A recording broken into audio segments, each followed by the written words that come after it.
इस दुनिया के शोर में जब कोई तुम जैसा मिल जाता है, कुछ बातें हो या ना हो मगर दिल जरूर बहल जाता है।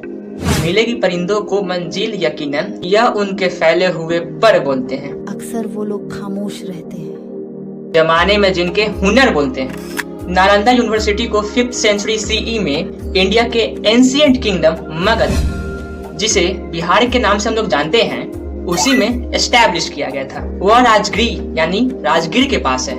ऐसा माना जाता है कि नालंदा यूनिवर्सिटी विश्व का पहला रेसिडेंशियल यूनिवर्सिटी है, जहां पर पूरे विश्व जैसे Korea, Japan, China, Mongolia, Sri Lanka, Tibet और साउथ ईस्ट के स्कॉलर्स आते थे। 8th and 9th सेंचुरी में पाल डायनेस्टी के रूल के दौरान नालंदा यूनिवर्सिटी का ग्रोथ और डेवलपमेंट हुआ। इसके कारण इसका जय जयकार पूरे विश्व में हुआ। यहाँ पर medicine, Ayurvedic, mathematics, grammar, astronomy, Buddhism and Indian philosophy के सब्जेक्ट्स को स्टडी किया जाता था। नालंदा यूनिवर्सिटी का सिग्निफिकेंट इम्पैक्ट देखा जा सकता है मैथमेटिक्स और एस्ट्रोनॉमी के फील्ड में। इंडियन मैथमेटिशियन एंड जीरो के इन्वेंटर आर्यभट्ट ने नालंदा यूनिवर्सिटी में 6th सेंचुरी के दौरान पढ़ाई किया था। हालांकि यहाँ पर एडमिशन लेना कोई आसान बात नहीं था।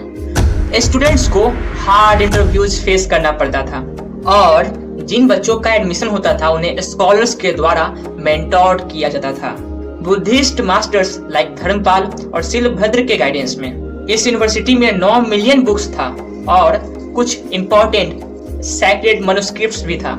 इसके लाइब्रेरी को धर्मगुंज या माउंटेन ऑफ द ट्रूथ के नाम से जाना जाता था और ये 9 स्टोरी बिल्डिंग था, जिसमें बुक्स, मैन्युस्क्रिप्ट्स को स्टोर कर रखा जाता था।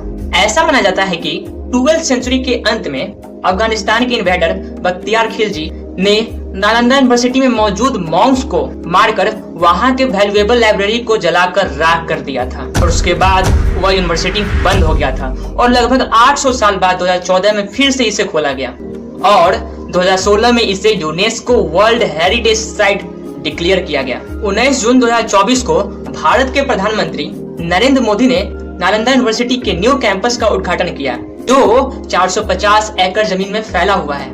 इसके कैंपस में 2 एकेडमिक ब्लॉक्स में 40 क्लासरूम्स है, जहां 1900 यानी कि 1900 स्टूडेंट्स पढ़ सकते हैं। साथ ही साथ 2 ऑडिटोरियम्स भी है, जिसमें एक ऑडिटोरियम में 300 स्टूडेंट्स बैठ सकते हैं, यानी कि 2 में 600 स्टूडेंट्स बैठ सकते हैं। यहाँ पर हॉस्टल फैसिलिटी के साथ साथ एम्पी थिएटर का फैसिलिटी भी दिया जाता है और इसके इनॉग्रेशन सेरेमनी के दौरान डिफरेंट कंट्रीज के एम्बेसडर भी पार्टिसिपेंट्स बने थे।